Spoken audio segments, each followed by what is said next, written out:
Muito boa noite, minha Paraíba, muito boa noite a todos. Eu sou o Salles Dantas e o Norte Debate está começando. Quero abraçar de montão todos os nossos telespectadores nos mais longínquos lugares da Paraíba. Você é do sertão da Paraíba, você é do sertão do Rio Grande do Norte, você é do Rio Grande do Norte como um todo, vocês que estão em Pernambuco na audiência do nosso programa e todo o Nordeste brasileiro. Aquele abraço a todos e é com muito prazer que hoje nós vamos bater um papo bem interessante. Eu e meu parceiro Mestre João Costa, que está conosco aqui, e vai dar o seu boa noite também para o nosso telespectador. Mestre João Costa, meu parceiro amigo. Boa noite. Olá, amigos, olá, amigas de todo o Nordeste e aos queridos aqui da Paraíba. Um abraço para minha terra Pombal, para Cajazeiras, para Souza, para Catolé do Rocha, Guarabira.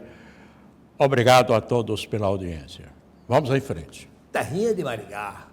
Maringá, Maringá, depois que tu partiste, tudo aqui ficou tão triste, que garrei a imaginar. É assim, João? É, mas Maringá é uma corruptela de Maria do Ingá. Sabia que não disso? tem muito a ver com o Pombal, né? Não, é Pegou, assim, né? É que eu não lembro o nome do autor. Você me pegou de surpresa. Sim. Mas o autor pediu emprego a Rui Carneiro. Sim. E Rui Carneiro era uma figura importante na República. E aí ele era compositor e médico e disseram, ó, faz uma música sobre... Não, era a Zé América, eu acho, né? Faz Sim. uma música Sobre areia. Era Zé Américo. Faz uma música sobre areia. Aí ele disse, não rima, é difícil. Mas Pombal. Aí, Pombal. Aí rima. Aí contava a lenda de uma índia, Maria do Ingá. Aí ele disse, não, Maringá. Maringá. Até hoje o Pombal briga com a cidade de Maringá, ou é Maringá que briga com Pombal, para ser a referência Muito de um bem. nome Maringá, tão bonito. Já que criança, né, eu, estudando no Colégio Estadual de Pombal, depois no José Bezerra, João, também estou ali no José Bezerra. Não, no Você foi estadual diocesano. não. Eu sou do tempo do Diocesano. ginásio diocesano. Diocesano, verdade. E aí, João, na época a gente já tinha esse hino, essa música como hino nosso da Paraíba, em todos os eventos que participávamos. Eu fazia teatro e eu via para os grandes eventos de teatro. E onde chegava aqui falava de Pombal, tocava essa música Maringá. Né? E era uma emoção para a gente ouvir essa música. E hoje a gente está aqui, dois pombalenses, né? Como queiram dizer, na mente de vocês aí, pombalenses, né? Falando de política e falando de vida, de história, conversa boa. Vamos conversar com Pedro, ele é dirigente, Pedro Matias, dirigente do PT, ele é secretário de Juventude do Estado da Paraíba e tem uma grande experiência com a militância, com os trabalhos de base, né? Então vamos explorá-lo aqui, tirando dele um pouco mais daquilo que ele conhece, para a gente poder compartilhar com vocês, que são os nossos telespectadores. João Costa, mestre, bom dia, né? Vamos Bom em dia, frente. boa noite, né? Boa noite, vamos em frente, Pedro. Eu tenho uma dificuldade de entender o Partido dos Trabalhadores aqui na Paraíba. Você é jovem. Por que o partido passa por um processo tão lento de renovação, pelo menos na direção? Boa noite, João, nosso mestre João Costa, boa noite, Salles Dantas, todos os telespectadores da Rede o Norte Debate.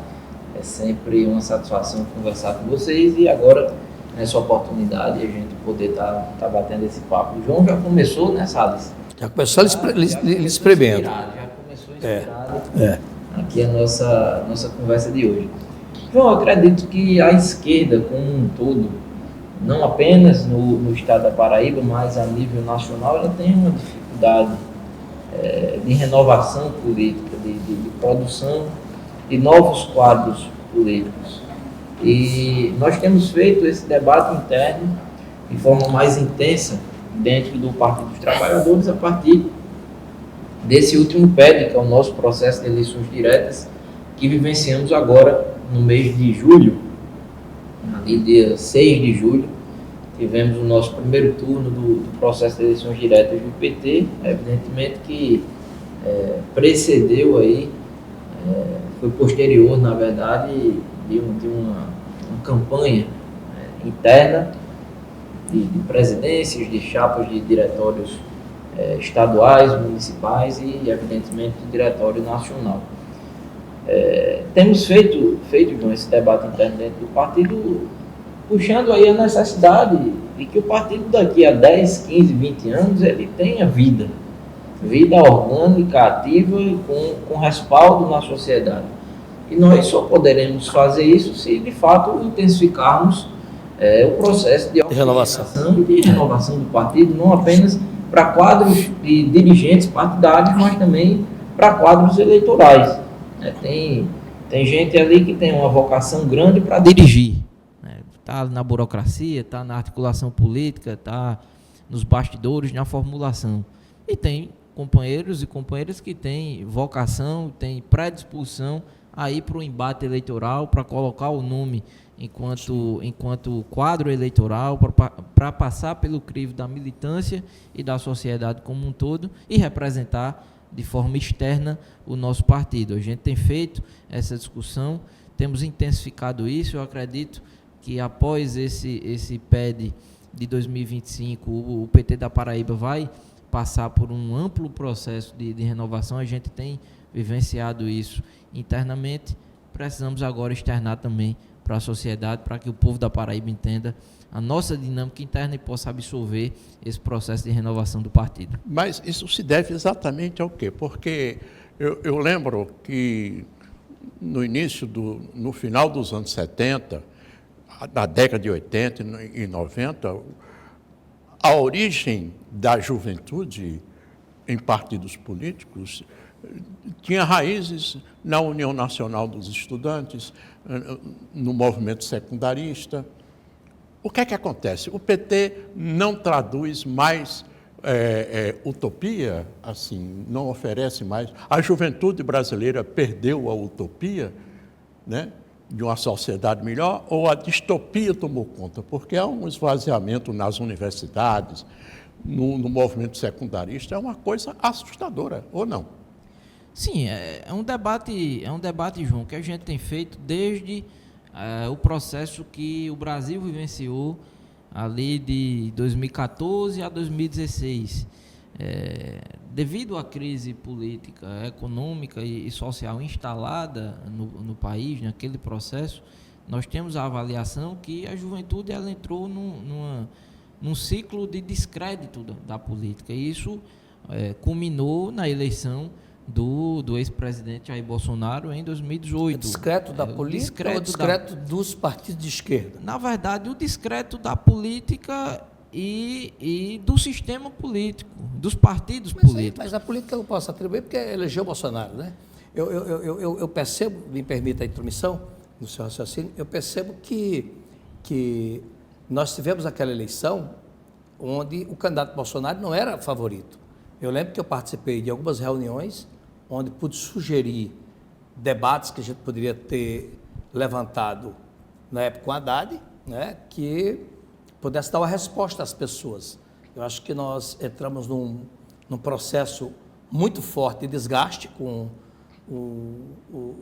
a corrupção que foi apresentada no Brasil, pelo Partido dos Trabalhadores da sua gestão, e nós poderíamos ter discutido isso, desgaste com a corrupção, desgaste com a falta de identificação com a religião, que é predominante no país, que é a católica e a protestante, são as religiões predominantes, né? E a gente teve um desgaste desse campo muito forte. Então, nesse momento, a gente via um grupo de jornalistas da Globo apoiando a candidatura do PSDB. E a gente via, pelo outro lado, os grupos e os sindicatos apoiando a candidatura do PT, que era Haddad e Alckmin disputando a eleição. E, de repente, que a gente tinha tudo como certo, que um dos dois seria o favorito da eleição, aparece no meio desse bolo um cara como Bolsonaro, que não estava dentro do contexto político daquela época. Então, o desgaste não era com a classe política, o desgaste estava, na minha opinião, com grupos que dominavam o país e que estavam envolvidos em corrupção. Eu acho que a corrupção dentro dos grupos que dominavam o país foi o que levou o descrédito do partido e a eleição de um cara que vinha com a ideia de família, pátria, austeridade, aquele discurso que Bolsonaro usou na época. Em resumo, porque o fascismo venceu e perturba tanto hoje. Veja só, porque Salles, Bolsonaro hoje é o grande fantasma veja só, Salles e nosso mestre João Costa, e aí é um bate-papo, a gente está aqui à disposição, inclusive, para ser interrompido. Salles, eu não acredito na tese que Bolsonaro foi eleito pela política. Não. Você acha que Bolsonaro foi eleito por quê? Bolsonaro foi eleito pela antipolítica. Bolsonaro foi eleito pelo discurso da antipolítica, ou seja, tem um bordão dele, inclusive, que ele usava muito: eu sou contra tudo que está aí, tá ok? Sim. Ou seja, quando você vai exprimir esse discurso, eu sou contra tudo que está aí, o que é tudo que está aí? O sistema. Certo. Bolsonaro se colocou numa figura antissistema. Uma figura antissistema, inclusive, que os partidos de esquerda no Brasil chegou a ocupar. O mestre João Costa está aqui, é um militante histórico e sabe muito bem disso, que o PT chegou a ocupar esse discurso de ser contra o sistema. Sim.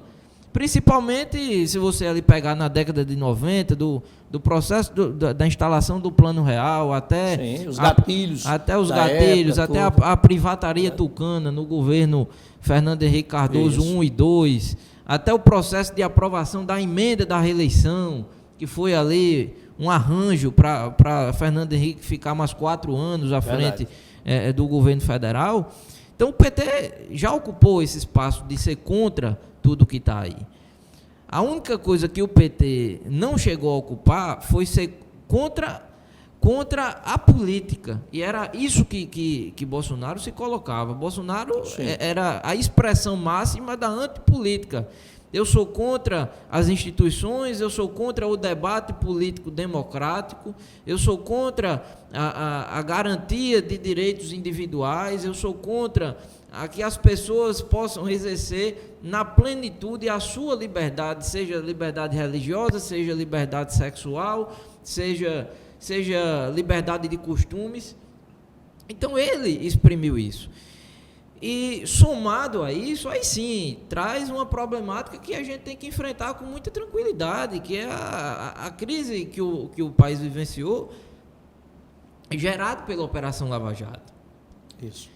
Eu não diria que foi, Salles, eu não diria que foi legado do PT a corrupção na Petrobras. Eu acho que isso e eu faço esse debate, mestre João, com muita tranquilidade, porque se não fosse o aparato de combate à corrupção, de fiscalização, fortalecimento dos órgãos de controle e dos instrumentos de controle do país, nunca teria sido descoberta as fraudes e a corrupção que foi vivenciada naquele momento, que foi descoberta naquele momento. Então você acha que o PT preparou uma situação de condicionamento às instituições, como o Ministério Público, por exemplo, e a Polícia Federal, com essa independência, para sufocar o próprio PT? Não, porque aí você atribui ao PT a corrupção da Petrobras. Mas quase todos que caíram da corrupção foram presos, senadores, todas as delações, tudo aquilo, não foram a maioria dirigentes do PT? Não. Quantos sobreviveram do PT naquela época? Todos os partidos políticos tiveram pessoas envolvidas naquele fato investigado pela Operação Lava Jato. Sim. Isso foi do PSDB ao PT. Verdade. Qual a situação que a gente busca fazer a discussão? Nós não podemos criminalizar a instituição. Sim. Você não pode dizer, não, isso aqui é legado do PT. O PT ele não pode ser criminalizado, nem o PCdoB, nem o PMDB, hoje MDB, nem o PSDB.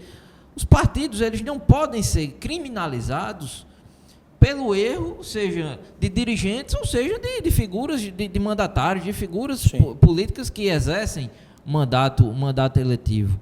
Os partidos não podem ser criminalizados por isso. E eu vou mais além. Um dos erros da Operação Lava Jato foi exatamente esse, criminalizar os partidos políticos e sob o viés econômico, criminalizar as empresas.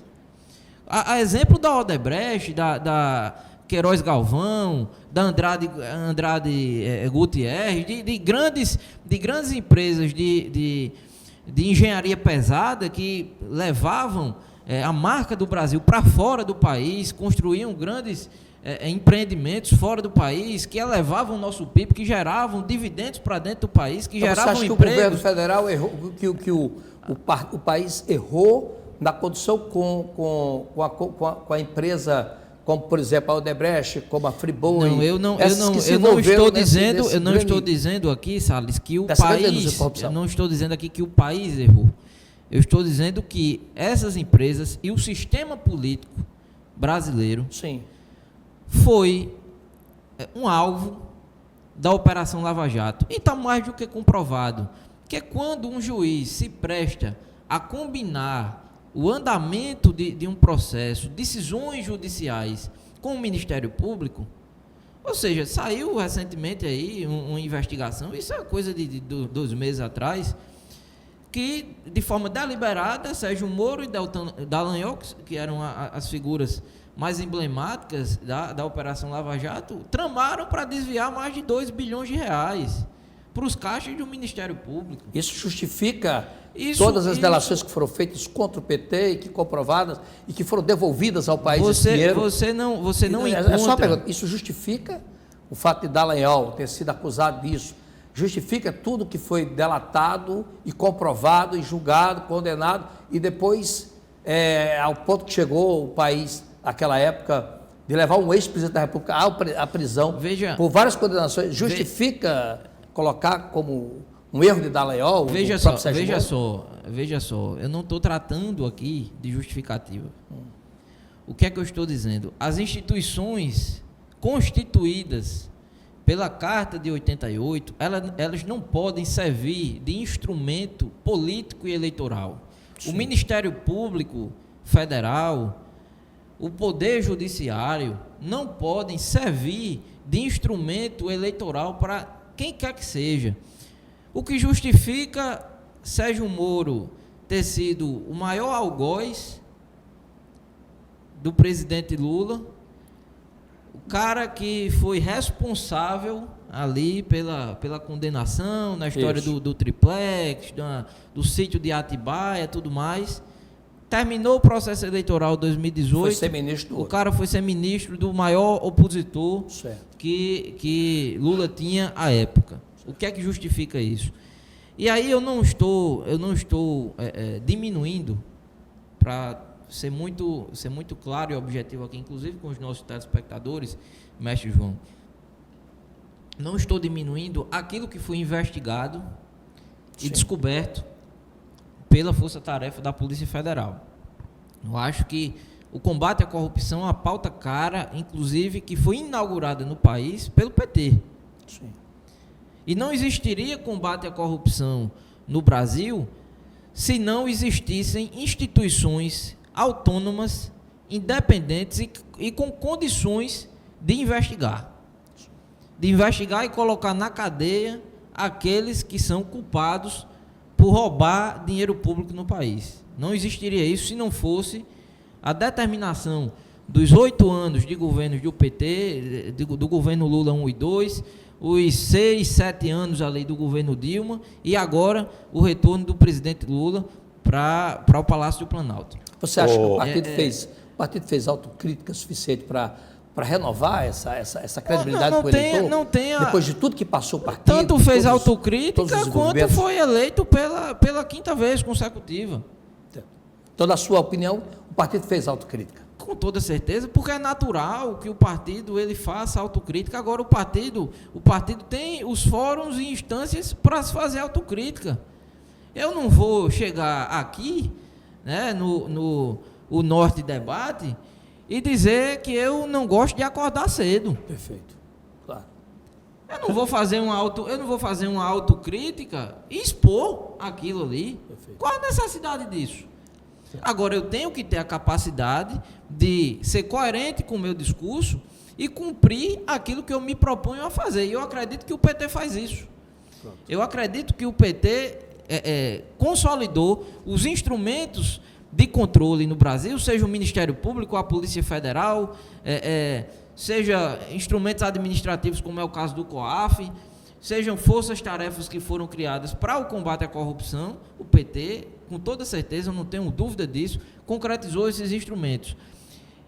A revelia, inclusive, de possíveis dirigentes ou possíveis mandatários Sim. do Partido dos Trabalhadores que vieram a ser enquadrados aí em uma ou outra operação. Agora, o que não se pode é utilizar o aparato do Estado, seja o Ministério Público, Polícia Federal, Poder Judiciário, enquanto partido político, enquanto instrumento de perseguição política. E isso foi feito no Brasil através da Operação Lava Jato. Deixa eu ir para o intervalo aqui rapidinho, mas eu vou deixar, João, mais uma para ele.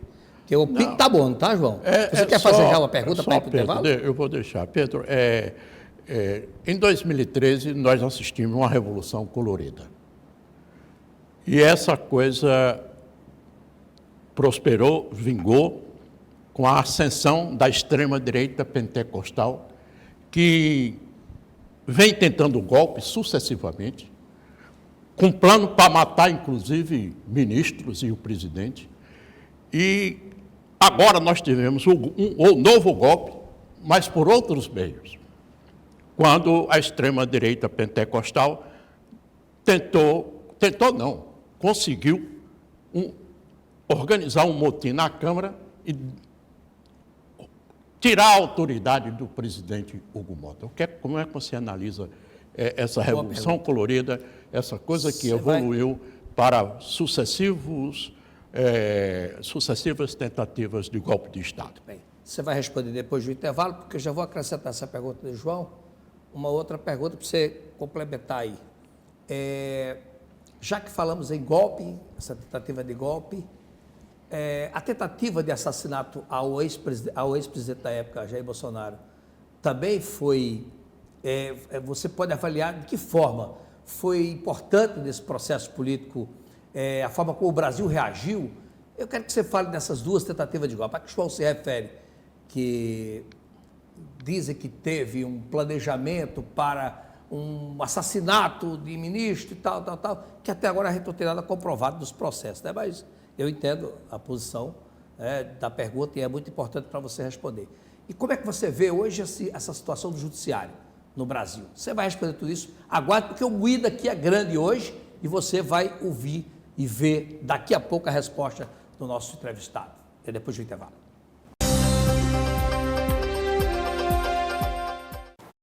Mulher, o vizinho continua maltratando aquele cachorro. Mas isso é crime. Vou perguntar aqui a lei como denunciar e qual é a punição. Consulte as leis e chame a Lê, a nova assistente virtual da Câmara de João Pessoa.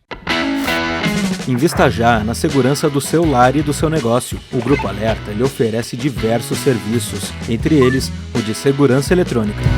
Conte com quem já tem confiança e credibilidade no mercado. Estamos presentes na Paraíba, Pernambuco, Rio Grande do Norte, Sergipe, Alagoas e Ceará. Além da segurança eletrônica, você ainda pode contar com a tranquilidade de ter uma excelente segurança pessoal, com o padrão de excelência do Grupo Alerta. Acesse nossas redes. O aquecimento global está provocando efeitos climáticos inesperados. Altas temperaturas, muitas chuvas e até tempestades. Mas as equipes da Prefeitura estão de prontidão 24 horas por dia. E em breve, João Pessoa vai contar com o Centro de Cooperação da cidade, um dos mais modernos do Brasil. Em caso de emergência, ligue 199 e entre em contato com a Defesa Civil. Prefeitura de João Pessoa. Com a Sintercom Fibra, a sua experiência de conexão vem com sensações incríveis. Vem com o balanço do seu som, com emoções, ação e vibração, com muita diversão e aventura. O melhor do streaming para toda a família se divertir a qualquer hora. Tem aqui Sintercom Fibra, a internet ideal para você. Você sabia que quando uma calçada é rebaixada, o comerciante não pode restringir o estacionamento? Aí, gostei. Vou perguntar à lei como é que eu exijo esse direito. Consulte as leis e chame a Lê, a nova assistente virtual da Câmara de João Pessoa. Sua voz promove o desenvolvimento. Sua voz alimenta a esperança. Sua voz indica os caminhos para um futuro cada vez melhor. Orçamento Democrático Estadual. Participe, debata e contribua. Semeando ideias, a Paraíba colhe frutos. Confira os locais e datas das reuniões na sua região. Orçamento Democrático Estadual. Sua voz, nosso futuro. Governo da Paraíba. Esse gesto aqui você conhece. Pode ser legal, positivo, joia, tem até mesmo outros significados ao redor do mundo. Mas em João Pessoa, ele também significa o respeito à vida. Motorista, ao se aproximar da faixa, vá freando devagar. Ligue o pisca-alerta e espere o pedestre atravessar. Depois é só seguir seu caminho. Respeite a faixa, respeite a vida. Uma campanha da CEMOB e Prefeitura de João Pessoa. Precisando de serviços para sua empresa? Com a Alerta Serviços você garante qualquer modalidade de trabalho de forma ágil e econômica. Aproveite as melhores condições para o seu negócio. Estamos presentes na Paraíba, Pernambuco, Rio Grande do Norte, Sergipe, Alagoas e Ceará. Com o padrão de excelência do Grupo Alerta, acesse nossas redes.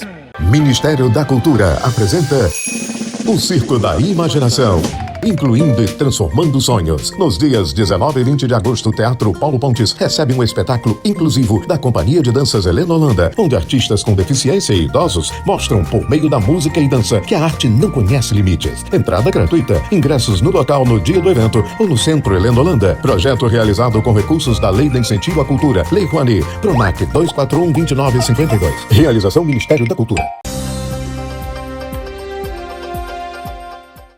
Voltamos com o Norte Debate, estamos entrevistando o dirigente do Partido dos Trabalhadores, também secretário de Juventude do Estado da Paraíba. Pedro, João fez uma pergunta, eu gostaria que ele formulasse novamente a pergunta a você, antes do intervalo, e eu fiz um acrescento e você pode fazer um popurrí de ideias aí, dessas respostas aí com relação a esses assuntos. João. Pedro, é simples. Em 2013, nós tivemos uma Revolução Colorida, que inclusive foi um evento que a esquerda lançou, mas que a direita depois tomou a bandeira. E nós temos hoje, assim, uma evolução dos fatos, com tentativas de golpe de Estado, e agora nós temos uma agressão ao país, à soberania do país. O país hoje está ameaçado pela maior potência militar do mundo. E, por incrível que pareça, nós temos a extrema-direita pentecostal apoiando aquele que quer destruir o país. Como é que você observa isso? Pode responder, porque aí depois eu complemento com a pergunta. Veja só, João, eu acho que foi muito pertinente a sua pergunta. O Brasil, assim como outros países da América Latina, ele sofre por uma coisa que eu considero que é extremamente ruim para o nosso país, que é a influência do governo dos Estados Unidos, seja pela questão histórica de proximidade, seja até mesmo pela situação geográfica em que se posiciona o Brasil e o conjunto dos países da América Latina, isso em termos de estratégia militar. E militarmente fracos, né? Isso, exatamente. O Brasil está sem combustível para as aeronaves, para os caças. O Brasil está exonerando 35 pilotos de caça. Veja só. Várias aeronaves paradas porque não tem investimento do Exército. O Brasil não tem condições de guerrear nem contra o tráfico brasileiro. Se botar os traficantes hoje, o crime organizado contra o Exército Brasileiro, o crime organizado ganha do Exército Brasileiro. Nós estamos no caos, isso aí. Veja só, César. O histórico da Guerra Fria, estabelecido ali no pós-guerra, através aí da influência dos Estados Unidos e da falecida União Soviética, nos coloca exatamente nessa posição de ser uma nação estratégica aos interesses dos Estados Unidos. E se deu no golpe de 64, a gente pôde perceber isso, e também em outros momentos da nossa história. Se você bem lembrar, Salles, os Estados Unidos, ali, no processo que antecedeu o estouro da Operação Lava Jato, foi pego, através das denúncias do Wikileaks e tudo mais, espionando a presidenta da República, espionando a Petrobras, espionando o nosso, propriamente dito, sistema eleitoral. Coincidentemente, as jornadas de 2013 começam a acontecer, começa por coisa lá de 20 centavos na passagem do coletivo, do preço do ônibus, e acaba culminando na instalação de uma crise política que foi, de forma continuada, se arrastando aí, até mesmo com a contestação do resultado eleitoral de 2014 pelo PSDB, pelo ex-presidenciável deputado Aécio Neves. Isso. E a partir daí, o país ele começa a ser definitivamente atacado por sucessivas crises, seja a crise instalada em 2013, seja a Operação Lava Jato, seja até mesmo a vitória, né, do ex-presidente Bolsonaro em 2018. Então, você percebe movimentos coordenados aí nessa jornada. O pós-eleição de 2022 nos evidencia que não posso dizer propriamente, de forma concreta, sim, Salles, que houve a intervenção, né, do Departamento de Estado dos Estados Unidos na história do 8 de janeiro, até mesmo pela existência ali de Biden na presidência da República dos Estados Unidos, seja também... porque Biden era presidente dos Estados Unidos, de esquerda. Presidente, né, dos Estados Unidos, seja também pelo próprio reconhecimento do resultado eleitoral logo após a eleição, o segundo turno das eleições de 2022. Então, eu não acredito que houve influência dos Estados Unidos nesse processo do 8 de janeiro. Entretanto, o retorno de Donald Trump à presidência dos Estados Unidos reconfigura a rota da geopolítica global.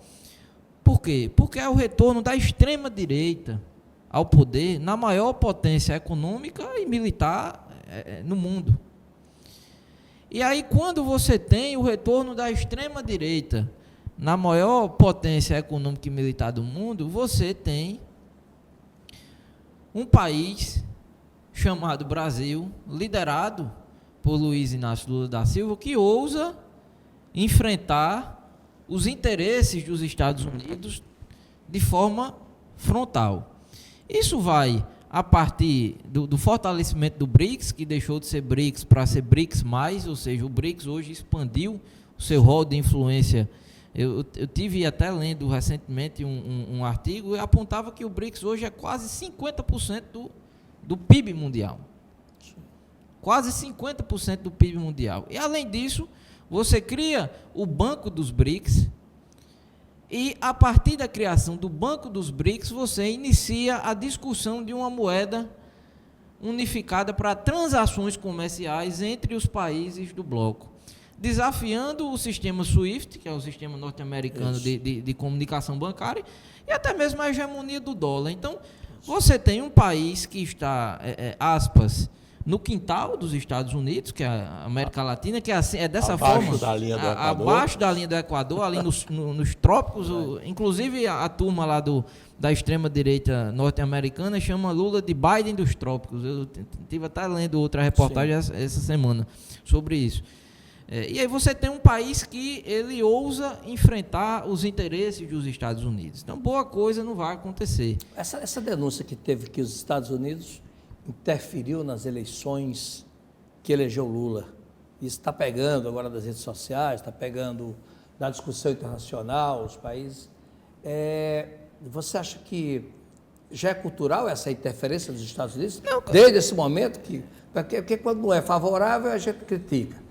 Mas quando é favorável, a gente absorve, esquece e não fala. Não acredito. Você acha que houve essa interferência? Não acredito em interferência. Patrocinando jornalistas, grandes emissoras de TV? Não acredito em interferência do governo dos Estados Unidos nas eleições de 2022. Mas acredito que agora existe uma interferência dos Estados Unidos? Existe uma interferência porque existe... Quando é favorável... Não se trata disso. Quando é favorável, você acha que não... Não se trata disso, Salles. Quando não é favorável, você diz que não acredita que eu discuto aqui fato concreto. Sim. É fato concreto que existe um deputado pago pelo contribuinte brasileiro, recebendo verba de gabinete. Não, ele está. Se você entrar no portal da transparência, ele recebeu R$123 mil de verba de gabinete nesse último mês, mais o salário. Sim. Então existe um deputado recebendo verba de gabinete, lá com os plenos direitos sobre emendas, lá com o salário dele, atuando contra os interesses nacionais de forma declarada.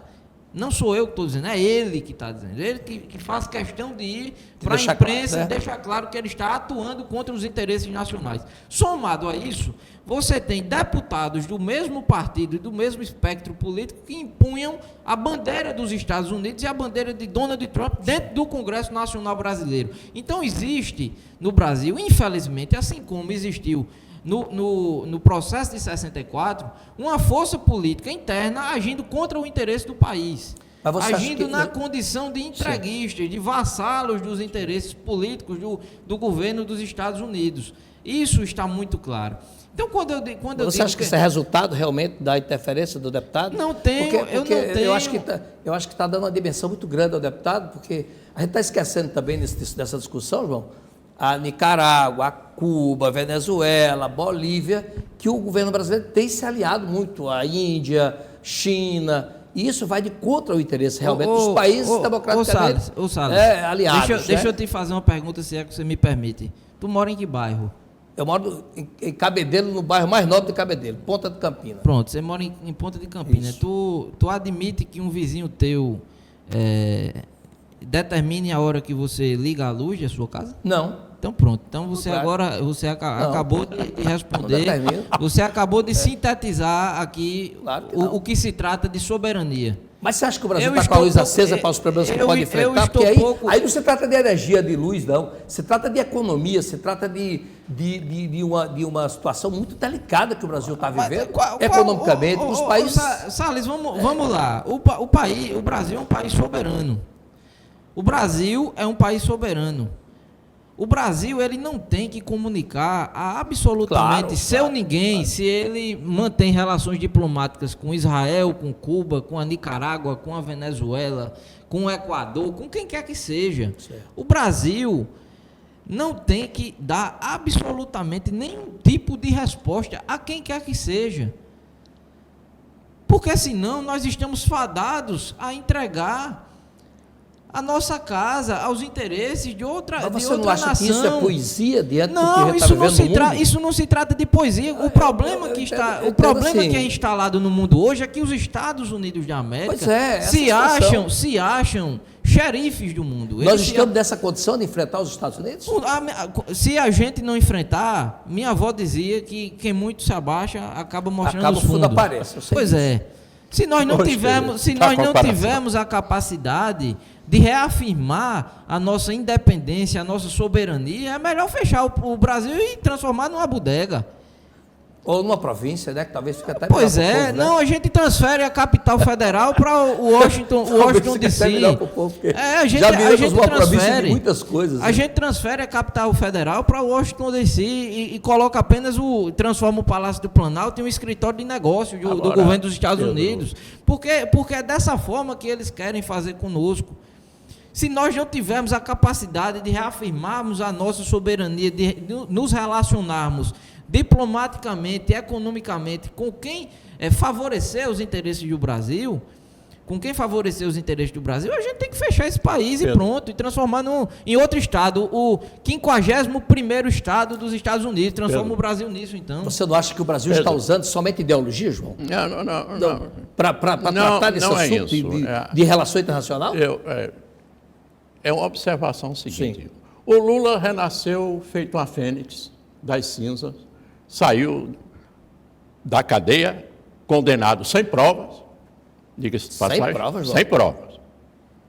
Isso não sou eu que estou dizendo, não. Para você dá um tempo. O próprio procurador, dá licença. 4 poderes, o próprio Lula, procurador, sem provas? Dá licença. O próprio procurador que fez a denúncia, sim, o Dallagnol, assumiu que não tinha provas. Ele assumiu isso, Dallagnol? Assumiu. Se você não leu... Ele disse não tenho provas, não tenho provas, eu tenho convicção. Vamos com calma. Então Lula foi condenado por convicção. Agora, a questão é a seguinte, o Lula renasceu das cinzas, como a Fênix, e se elegeu. E parece que com essa onda de entreguismo, de vassalagem de parte do país aos interesses americanos, o Lula pode, de novo, porque ele aparece como favorito em todos os cenários. O que é que explica isso? Vai acontecer isso? Eu acredito, João, que Lula nunca deixou de ser favorito. Lula nunca deixou de ser favorito. A questão é que no Brasil, assim como no estado da Paraíba, as pessoas antecipam o processo eleitoral. É verdade, o país inteiro. Você começa a fazer pesquisa eleitoral 1 ano e meio antes da instalação do processo eleitoral. Estado que já começou faz 2 anos. Então, assim, se você coloca um momento de instabilidade no governo ali, o governo tropeçou numa coisa, caiu em outra e tal, evidentemente que a sociedade vai exprimir aquele momento. Mas não quer dizer que aquele momento vai simbolizar o resultado que vai ser construído na eleição. Muito bem. Deixa eu ir para o intervalo, João, para a gente ir para mais um intervalo. Eu vou deixar mais uma pergunta, já para a gente sair um pouco desse contexto, e para os assuntos que estão atuais aí na discussão, que é com relação aos escândalos do INSS. O PT vai fazer o quê com relação, na sua concepção de um jovem militante, com os escândalos do INSS? Vão colocar para debaixo do tapete? Isso não vai ser apurado, mais de 90 bilhões de reais desviados do velhinho, do trabalhador. E com relação às companhias públicas, que estavam dando lucro, 2 anos depois do governo do PT, estão todas dando prejuízo. Como é que você enfrenta isso no dia a dia, no seu discurso com as pessoas? Depois do intervalo.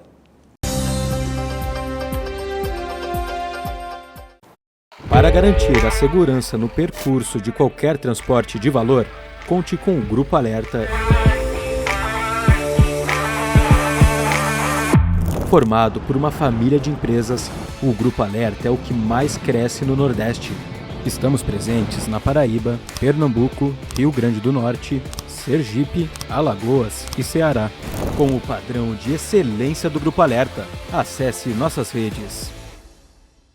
Você sabia que quando uma calçada é rebaixada, o comerciante não pode restringir o estacionamento? É lei. Vou chamar a Lei aqui no Zap para saber mais detalhes sobre essa lei. Consulte as leis e chame a Lei, a nova assistente virtual da Câmara de João Pessoa. No Sicredi acreditamos em um mundo repleto de cooperação. Acreditamos que existem novas maneiras de repensar velhos hábitos. A gente faz acontecer juntos porque sempre existe uma alternativa mais justa e humana para tudo. Inclusive para a sua vida financeira. O Sicredi rende mais para você e para todos à sua volta porque reinveste recursos na sua região, incentivando a economia local. Escolha o Sicredi, onde o dinheiro rende um mundo melhor. Nos 440 anos de João Pessoa, o governo da Paraíba está fazendo história. O novo Hospital da Mulher já está atendendo. A grande reforma do Palácio da Redenção foi finalizada e agora abriga o Museu da História da Paraíba. O novo Centro de Treinamento dos Bombeiros também está pronto, junto com as reformas da Delegacia Geral da Polícia Civil, da FUNAD, das escolas Sesc Centenário, Maria Bronzeado e do Teatro Santa Rosa. Bora, Paraíba! Aqui tem futuro. Governo da Paraíba. João Pessoa tá com tudo. Tá investindo em educação. Tá com o novo Ninho do Saber no Funcionários 3 e chegou a 101 o número de creches. Tá com 49 unidades escolares em novo padrão. 6.000 alunos com deficiência acompanhados por cuidadores. Tablets e Chromebooks com internet nas escolas. E agora tá também com a Poupança Futuro. Tá com tudo, hein? Prefeitura de João Pessoa, cidade em crescimento. Invista na segurança do seu veículo ou da sua frota. O rastreador veicular da AlertaSat garante controle do seu veículo. Conte com nossos serviços de rastreamento veicular e de frota, além de câmeras de monitoramento para veículos de grande porte. Estamos presentes na Paraíba, Pernambuco, Rio Grande do Norte, Sergipe, Alagoas e Ceará. Com a AlertaSat, o seu veículo está completamente monitorado, com o padrão de excelência do Grupo Alerta. Acesse nossas redes. Vou falar com a lei. Acho que precisamos de uma lei para o passo estudantil. Consulte as leis e chame a Lê, a nova assistente virtual da Câmara de João Pessoa. Vem aí, Benito de Paula, com o show Do Jeito que a Vida Quer. A voz inconfundível de um dos maiores artistas do Brasil está chegando a João Pessoa. Benito de Paula, com a participação de Bruno Veloso. 17 de agosto às 19 horas no Teatro Pedra do Reino. Ingressos à venda no site da Ingresso Digital e nas óticas Rocha Prime. Ministério da Cultura apresenta o Circo da Imaginação, incluindo e transformando sonhos. Nos dias 19 e 20 de agosto, o Teatro Paulo Pontes recebe um espetáculo inclusivo da Companhia de Danças Helena Holanda, onde artistas com deficiência e idosos mostram por meio da música e dança que a arte não conhece limites. Entrada gratuita, ingressos no local no dia do evento ou no Centro Helena Holanda. Projeto realizado com recursos da Lei de Incentivo à Cultura, Lei Rouanet, PRONAC 241-2952. Realização Ministério da Cultura. Continua o nosso programa, o Norte Debate. Eu sou o Salles Dantas, o meu parceiro é o mestre João Costa e estamos entrevistando um jovem militante dessa nova geração do PT. Ele é secretário de Juventude no estado da Paraíba e tem feito uma boa gestão como secretário de Juventude no estado da Paraíba. Tem acontecido fatos positivos para a juventude. Mas eu fiz uma pergunta e ele vai responder agora. A pergunta é simples. O que o PT, o que você acha que tem feito para combater ou para trazer às claras os atos de corrupção do INSS? Mas começou no governo Bolsonaro, não interessa.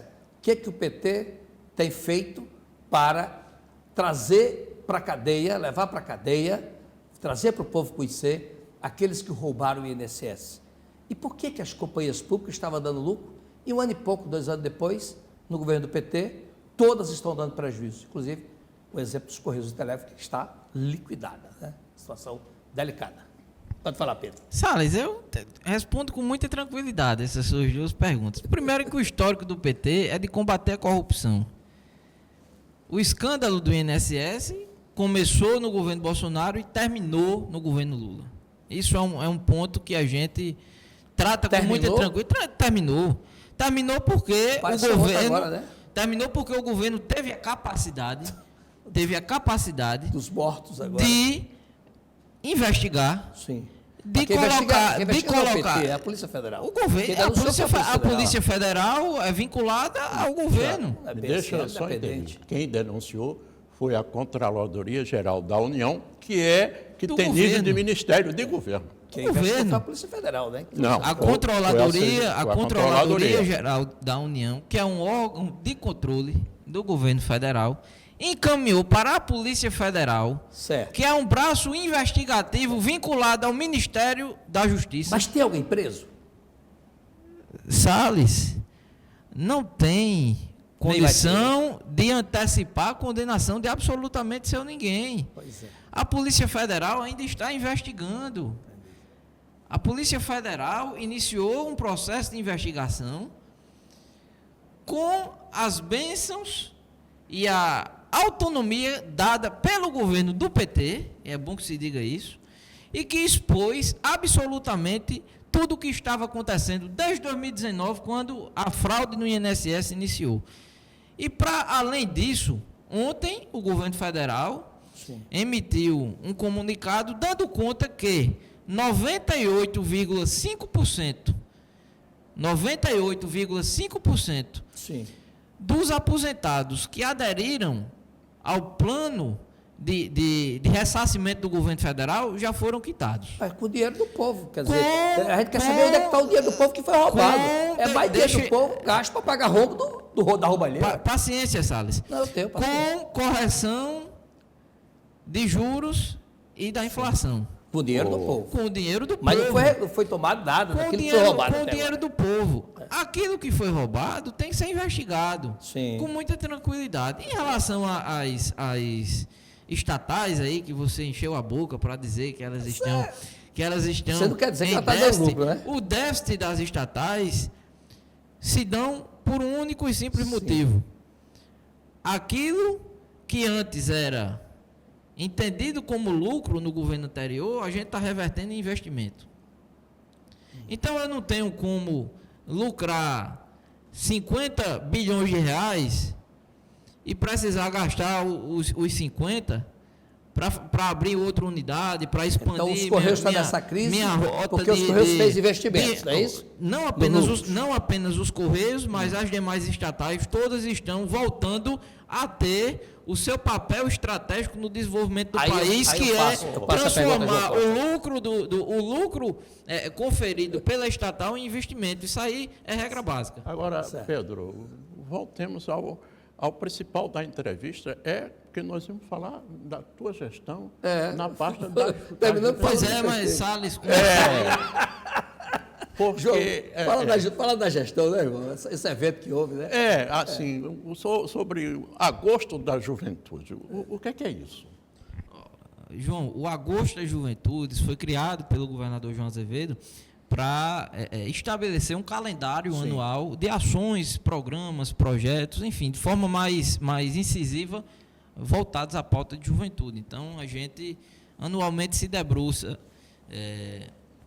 especificamente para a pauta de juventude. Evidentemente que as ações voltadas a esse público, elas funcionam o ano inteiro. Mas no agosto a gente tira ali esse mês para trabalhar de forma mais enfática, discutir campanhas, apresentar novos projetos, discutir outras iniciativas do governo e, a partir disso, convocar a juventude paraibana para dentro do debate administrativo e institucional. Como foi isso? Qual é a posição dos senhores dentro do partido em relação à sucessão? Os senhores estão junto no mesmo pacote do governo? Mas aí eu não entendi. A gente ia voltar para o agosto, para a política de novo? Porque senão a gente sai daqui, porque a pergunta do João é pertinente, você tem que vir num outro programa aqui, o papo bom dura rápido, né, João? Tem entrevistado que a gente fica aqui querendo arrumar. O que você quer que eu responda? Não, eu quero que você responda logo se foi... como é que foi o resultado do evento em Campina que vocês fizeram? O evento em Campina... Aí você vai responder junto, tranquilo, rapidinho, viu, João? O evento em Campina, nós anunciamos, autorizados pelo governador João Azevedo, a retomada do Juventude Transformando o Futuro, que é o nosso programa de qualificação profissional. Foram 3 milhões de reais de investimentos nessa nova etapa. Abertura de linhas de crédito do Empreender Juventude. Só no ano de 2024 nós abrimos mais de 10 milhões de reais de linhas de crédito para a juventude paraibana. Através do programa Empreender. Estivemos lançando também o edital Juventudes nas Letras, que é um prêmio literário voltado para a juventude paraibana, produção de livro, noite de autógrafos, enfim, além de premiação financeira, a gente tem esse trabalho também, dentre outras iniciativas que a gente está tocando junto com os municípios. O Agosto das Juventudes 2025 vai percorrer 50 municípios no estado da Paraíba, por todas as mais longínquas regiões do nosso estado. João, eu prometo que eu vou trazer ele só para falar da secretaria dele, que é muito importante, essa secretaria que ele está, viu, João? Importante ter feito um trabalho muito bonito. Vamos para a pergunta do João aí, que o João fez agora. Pode repetir, João? Não, só para saber qual é a posição do PT. Qual vai ser a posição do PT, o que está sendo discutido em relação a 2026. João, o PT defende a unidade do campo governista. E a unidade do campo governista em torno do palanque presidencial do presidente Lula. A nossa estratégia principal. Lucas fez o anúncio. A gente costuma dizer que não adianta ganhar os 27 governadores, né, de todos os estados e do Distrito Federal e não ter o palanque, aliás, e não ter o governo federal, porque aí a gente viu a rota de destruição que o Brasil foi submetido ali entre 19 e 22. Né? Então, a gente tem essa estratégia principal e a gente defende que o campo que está em torno do governo João Azevedo esteja unificado para o processo eleitoral 2026, também apoiando o palanque do presidente Lula. Essa fala de Adriano Galdino, que ele disse que eu até achei, ele se aproximou da Gleice Hoffmann, não foi? Esteve com a Gleice Hoffmann, dizem que ele também esteve com o presidente Lula, isso não está oficialmente confirmado, mas comentam isso. Mas aí Adriano disse que foi convidado para o PT, mas não vai para o PT porque tem muita briga, muita confusão. Como é que vocês do PT recebem uma mensagem dessa de alguém que defende uma aliança com o PT? Veja só, Salles, eu acredito que cada um é autônomo e dono de si para decidir para onde vai ou para onde deixa de ir. O PT ele tem uma característica que eu acho que é a melhor do PT, que é exatamente essas brigas, que a gente tem a capacidade de discutir internamente de forma democrática, é o que a gente considera que é mais interessante para os rumos do partido.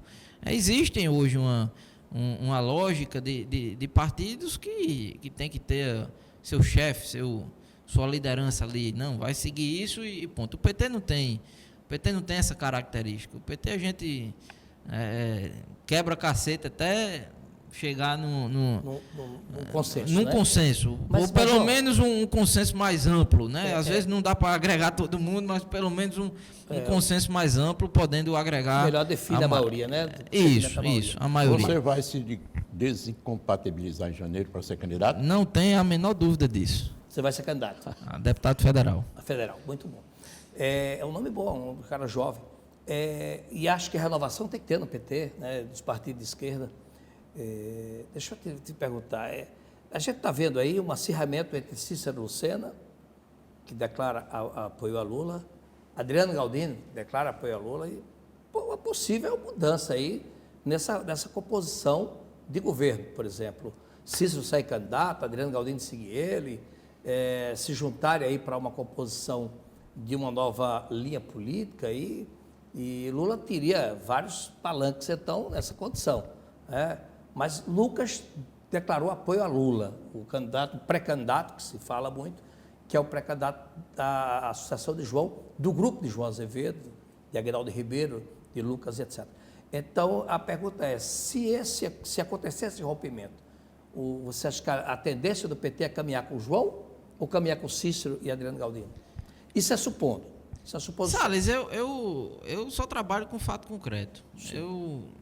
Eu não opino sobre suposições futuras que podem haver, nem acontecer. Sim, claro.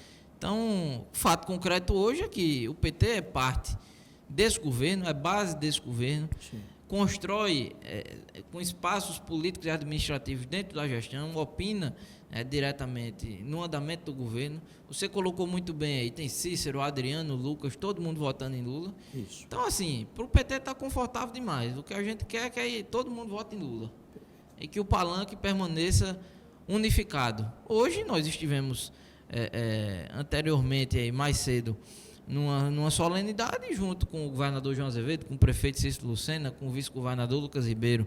Então, todo mundo junto. Assim, acho que as pessoas pegam a fotografia num determinado momento e a partir daquela fotografia... Ela vale mais do que o registro em cartório. Ela vale mais do que o registro em cartório. Né? Vale mais do que... Lembrando aí que tem partido que vai a 2 convenções e assina 2 atas.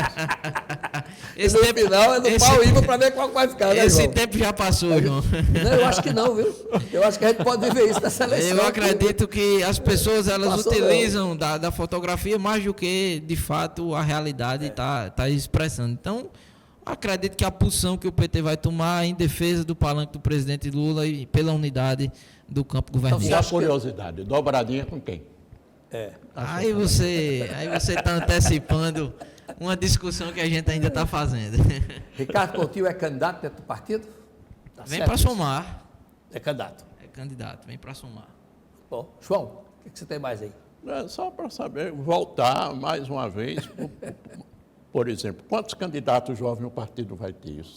Jovem? Assim, a possibilidade de ter Eu acho só alguém com menos de só ele. Eu acredito, com menos de 40, menos de 30. Não, eu tenho colocado o meu nome à disposição para a Câmara Federal. Acredito que a companheira Gabi Benvenuti, ela tem feito essa discussão também. Eu não havia ainda se pronunciando publicamente a respeito da deputância federal. Vamos aguardar, mas acredito que é um nome que tem acredito que é um nome muito bom, muito qualificado, representativo. Eu acho que expressa aí um potencial eleitorado que o PT tem, que buscar, tem que fortalecer. Então, acredito que hoje são os dois únicos nomes aí nessa faixa etária que você colocou, mas nada impede que a gente busque outros e fortaleça o partido nesse sentido. Muito bem. Conversamos com Pedro. Pedro é secretário de Juventude do Estado, secretário executivo, dirigente do PT, e veio hoje, se dispôs a bater esse papo conosco. Eu quero que as pessoas entendam que João é um ex-comunista e eu acho que eu sou um ex-socialista. Não, ninguém deixa... E a gente não deixa... Não existe ex-padre nem ex-comunista. Vamos devagar. Comunista, graças a Deus. Tem Sou comunista, graças a Deus. Não, mas é isso, a gente está colocando aqui, porque isso aqui, essa polêmica, as pessoas às vezes radicalizam, né, a polêmica, porque é isso, porque é aquilo. Comunista não. Mas é o papel da gente, né? Eu estou aqui para entrevistar, João, também, para emiter opinião, para conversar com você, telespectador, e a gente fica muito honrado, né? Das falas de vocês também, embaixo das mensagens que a gente coloca, dos programas que a gente exibe, o carinho que vocês externam, a raiva que muitas vezes sentem da gente, né, João? Tanto é para mim como para João, mas aqui desenvolvemos esse papel de buscar esclarecer, trazer essa pauta à tona, que muitas pessoas até nem têm coragem de falar, nem de fazer. A gente aqui tem, porque eu acho que eu estou já mais de 30 anos de jornalismo, João tem mais de 40, e a gente está numa fase que a gente fala aquilo que pensa, né? E eu agradeço a você, Pedro, pela sua participação e torço e nutro que você possa conquistar espaço, porque o que a gente precisa do Brasil é dessa renovação, seja na linha centro-esquerda ou na linha centro-direita. A gente precisa de renovação. E essa renovação ela só virá se o povo começar a exigir, a cobrar mudanças, a começar a eliminar daqueles que representam o povo, aqueles que estão envolvidos com corrupção, com práticas ilícitas, com atos que desabonam a política. E aquilo que você falou, a política tem sido desacreditada, porque muitos estão fazendo da política o que você já conhece da mídia. O cara condenado a 400 anos de prisão por corrupção, está lá na sua cobertura do Rio de Janeiro, dando entrevistas, ensinando como as pessoas tomavam vinho. É assim, é um absurdo. Eu conheço poucos corruptos da cadeia, né? E agora vejo muitos no centro da cadeia. E é esse equilíbrio que o Brasil está perdendo, na minha opinião, e que a gente precisa renovar essa credibilidade do político com o povo. Fica à vontade para você fazer suas conclusões desse papo com a gente, e é sempre um prazer tê-lo aqui. Agradeço, Salles, pela receptividade, assim como ao nosso querido mestre João Costa, todos os telespectadores, sempre que acharem necessário, a gente retorna aqui no Norte Debate. Agora, o meu mestre João Costa é ex-coroinha também, viu? Você não sabe? Ex-coroinha. Boa noite. João Costa. João, faça suas colocações. Só boa noite eu não aceito, não. Eu quero que você fale correção. um pouquinho. Eu não sou matriculado em partido nenhum, nunca fui. Eu continuo marxista.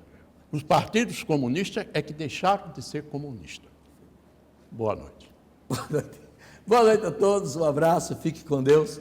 E obrigado pela paciência de estar conosco aqui, nos ver. Tchau, tchau.